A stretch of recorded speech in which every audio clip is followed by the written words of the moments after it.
Hi, I'm Justin Fox. I'm a columnist with Bloomberg Opinion in New York. I'm actually in my office in New York. A couple weeks ago, my colleague Noah Smith, the other person on this broadcast, wrote a column with the headline, New York City has once again defied the doomsayers. Here's why. And, I live in New York. I'm a New York City real estate owner, like a tiny share of a cooperative that owns a building. So I'm very invested in Noah being right.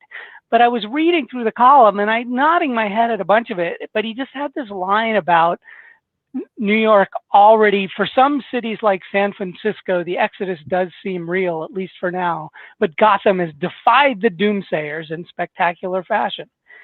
And I spend a lot of time looking at the statistics here on what's been going on. And, we're maybe 50% back, like on subway traffic, things like that. And so I ended up writing a column about the data pointing to it being a long, long recovery for New York. And so our colleagues at Bloomberg Opinion thought that we ought to, talk this out publicly. So I guess my point, no, I agree that tell me your argument really quick for why you think New York City is going to make it out of this just fine. Well, okay. So one thing is that I'm not just talking about bouncing back from the pandemic. I'm also talking about the putative decline of New York. A lot of people looking at the American Community Survey data over the last few years, including me, thought that the population has been declining. Then the census comes out and shows a big increase over the last 10 years, that it may still have declined in the last few years, but more likely what happened is that they just found a bunch of households that they didn't find with the survey. And so, in other words, a lot of the sort of stories I'd been spinning about New York, declining due to the finance industry all moving to Connecticut and moving, remote, et cetera, may not have been, those may have been premature. So it's a way of saying that I was wrong. But in terms of COVID, basically the argument seems to be that, so there was the argument that density is bad for pandemics, and that has been completely debunked. South Dakota is doing so much worse than New York City, and Alaska is doing the worst right now. So right, and so it turns out density just doesn't matter at all, and that's a powerful reason why people are gonna move back, because New York City is just, it's as safe as anywhere or as unsafe as anywhere in terms of COVID. The other big argument against cities has been crime, that crime has spiked, and it has spiked nationally. There's a 30% rise in murder, rise in all kinds of violent crime. But New York City was already America's safest large city, or one of America's safest large cities before the pandemic, and it has also had a rise in murder and a rise in violence, but it's been much more muted than a lot of places, simply because of the low base. So New York City still, even after the murder rise, is still, for America, a remarkably safe city. And right. So the percentage increase was just as big, but it wasn't very much. And the other thing, New York City right now, murders are on the decline this year. That isn't true yet nationally, but in New York City it is. Exactly. It's recovering and other places aren't. And so essentially I start out with the fact that the three main bear cases for New York seem to be wrong. And so all the bearish theories that people said for why New York is over, why people are going to move out now, are wrong. And then when you look at the data on whether New York's coming back, people aren't riding the train as much as before, and the population isn't quite back. A lot of people, but we also see that people generally did not move to other regions. They moved to the suburbs, just like in every big city in America, people moved out to the suburbs for COVID. But we're not seeing a regional outflow. I think, how long are people going to want to live in like Westchester or whatever, who didn't want to live in Westchester in 2019? How long is that really going to persist? The people are still in the New York area. Their lives and livelihoods and friends and friend networks and things are all tied to New York, and they're going to be back. And when you look at some measures like rents, New York rents are actually rebounding pretty strongly, even though train ridership isn't. So we have yet to get an accurate population count, but I don't see signs of any sort of long-term decline at all here. I guess my concern is mostly around sort of, it's like New York as a place to live and have fun. it's sort of, obviously it's still somewhat constrained, but that's definitely coming back. My neighborhood, which is up by Columbia University, seems, now that the students are back, is as lively as it's ever been. Midtown Manhattan is not, and the whole role of Manhattan as this office center for the whole region it looks like it's going to change. And that's one of the things that, subway ridership is down, but commuter rail ridership is down even more. And the tourists aren't back yet. Maybe they'll start coming back now. I just fear that there's going to be this really painful transition into figuring out how to keep like our subway system sustainable if it doesn't have the level of traffic it had before. Because New York City, we're pretty reliant on people paying their fares to pay the bills of the transit system because it's that in demand. And when you've got 40% fewer people riding it, that makes it hard to pay those bills. So my big concerns with New York, and I thought all the early stuff of, oh, New York is over, it's the 1970s again, was nonsense. And obviously, as I said before, I'm not an impartial observer. I live here and I'm to some extent stuck here because, my wife and I own an apartment, and we weren't going to sell out in April 2020. But I just fear that it's just going to be really hard. It's going to take really good governance. It's going to take some willingness to maybe be less wasteful in almost everything we do in this city. And it's, it may be that San Francisco faces even bigger hurdles, although San Francisco on a per capita basis is much, much richer than New York. So I'm just worried that we're going to screw it up over the next few years. I guess that's my concern. I'm concerned too, of course. I think that New York's biggest failure as a city by far, and this long predates the pandemic, is transit costs. Remember that New York Times story, the most expensive mile of subway track on earth, blah, blah, blah. New York. So to recap, actually, my bull case for New York is that it's America's only real city in many ways. So if you go to Houston or Miami or, to be honest, even most of Chicago has like that one little area that has where you can get around without a car in the middle of it, but then you need a car for most of the area. Right. And so, or of course, LA, even though LA has been trying to switch to trains, New York's the only city with trains. And New York is by far denser than all these other cities. New York is built like a European city or an Asian city. And no other city we have really is, sorry, Chicago. And that means that anyone who wants to live that life, anyone who wants to not have a car and ride the train around and, see all the art and go to all the restaurants and, do all the city things, urban life, and have a lot of people to meet, a lot of people to date. If you're 22, where are you going to go to meet people? You're going to go to New York City. And so everyone in America who wants that lifestyle has to move to New York City. And that's not changing soon because our other cities aren't going to suddenly Manhattanize themselves soon.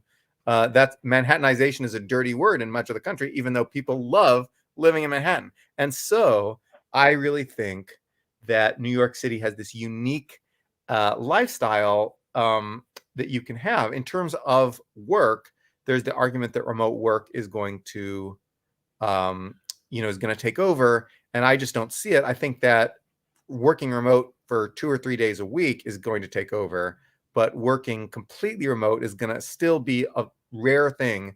And we're finding, more and more research is finding that coming into the office sometimes is very valuable. There's stuff that happens at the office that doesn't happen outside the office.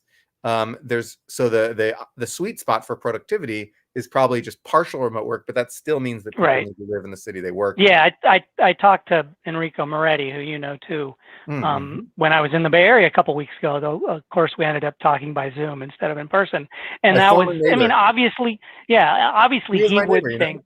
He really? Okay, there you go. So 2 blocks away. You used to live. He teaches in Berkeley, lives in San Francisco, which is same metropolitan area. But he and I were talking about one of the issues is, okay, people will have a bit more freedom on where they live, and for some people, especially at the beginning of the pandemic, it was, oh, get me out of the city with my 2 kids doing remote school.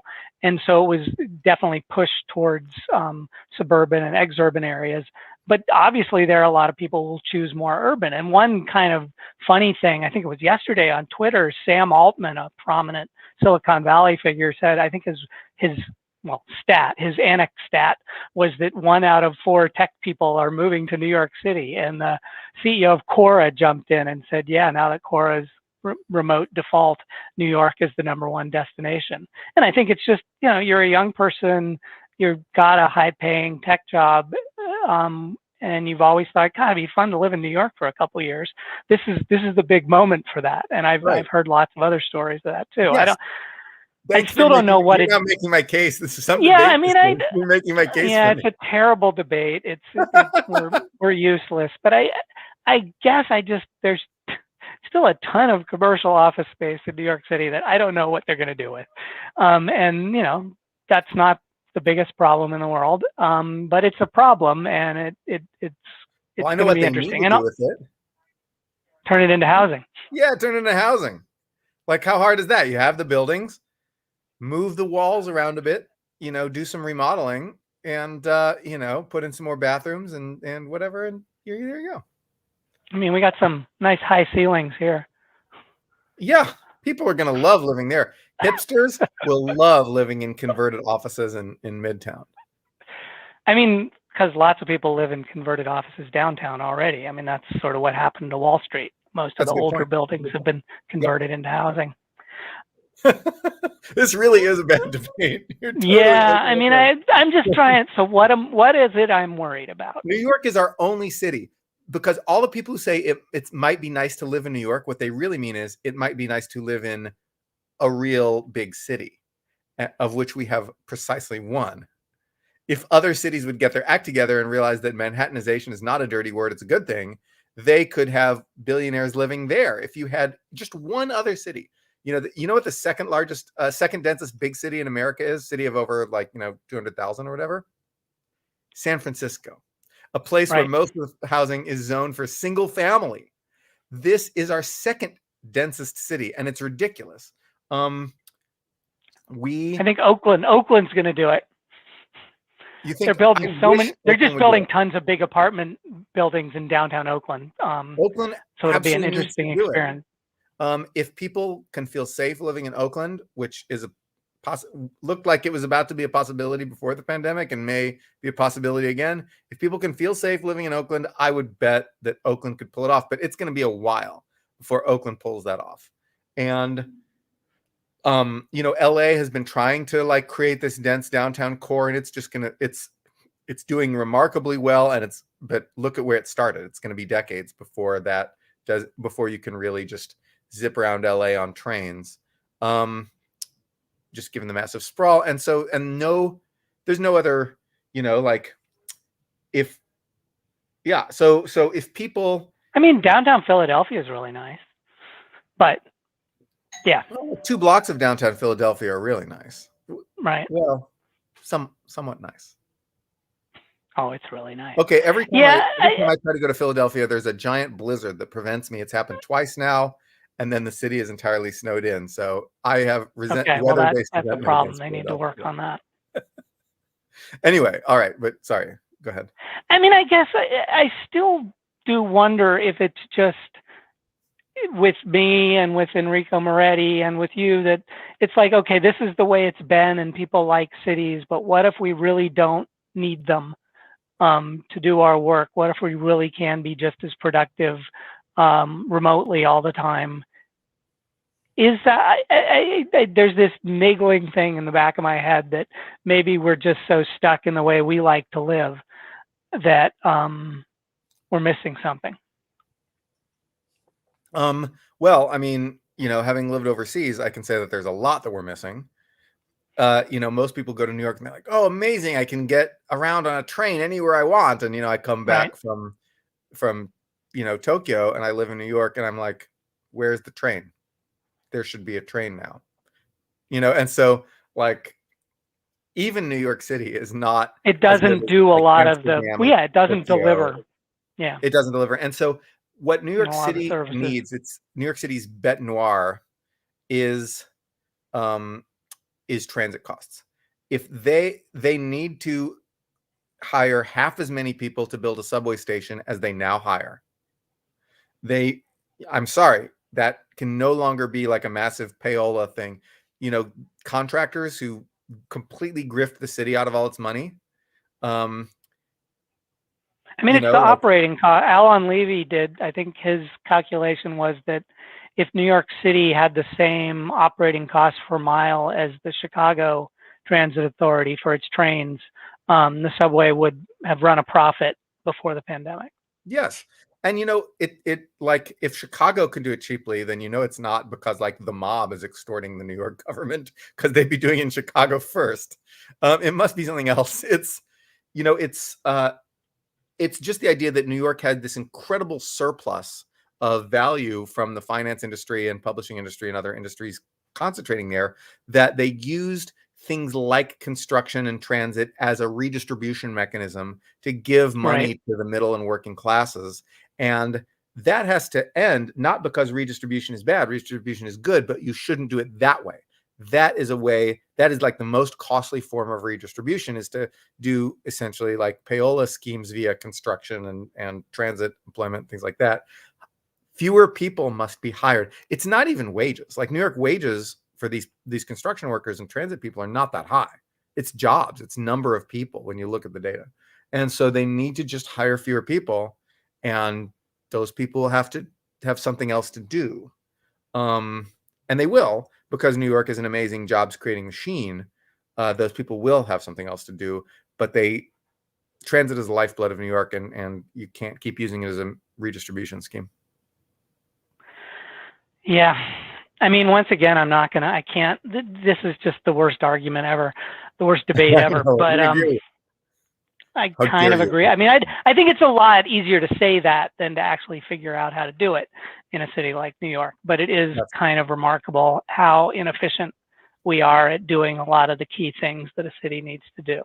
And yet it still works, and it's a nice place, but it's just unbelievable how much money we spend on all of it. The problem, in most cities, there's this big problem with lack of housing. And I know New York haven't built enough housing. It doesn't, but it's not as bad as people think on that score. Like, it's about as bad as London. Like, nowhere is Tokyo. Tokyo's magical, and like now it looks like Berlin's going to do some stuff too. But I think Berlin's going to make it worse. I mean, so? Well, that's debate number 2. I don't know, but yeah, I mean, We'll take a look at Berlin. It'll be interesting what they're trying to do, but I just think in the end they'll just end up having scarcity, but having the government in charge of it instead of private landlords, and they won't like build a whole bunch of new housing. Yes, and so, New York is, I would say it's bad, but not particularly bad like it is with transit costs. It's sort of middle of the pack in terms of housing. Yeah, I mean, it's been pretty weak in how much we've gotten. Like the Bay Area, I think at least San Francisco and Oakland have done better over the past decade than New York has in terms of percentage terms. Yes, right, obviously. Yeah. Very low base, anyway. Yeah. But so what about the Bay Area? Is the Bay? I mean, I guess that's what it is. Really weird out there right now because nobody goes to the office. A lot of people don't in New York, but they're starting to. And there's life on the streets, and there's the subway is a lot more crowded than BART is, and it's just so weird to me because the Bay Area was this place that people used to move to because it was such a nice place, and now are people really fleeing, or are they just all working from home and not getting on the BART?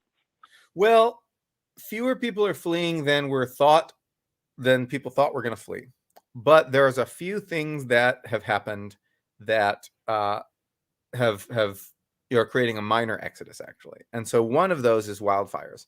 So people all moved to California for the weather. California had the best weather.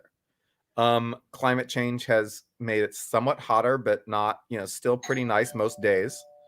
But now we have this season every year of wildfire season where you have to, we're gonna be wearing N95 masks. We're gonna be, shuttering our windows and running the air purifiers for like months out of the year. That's no fun.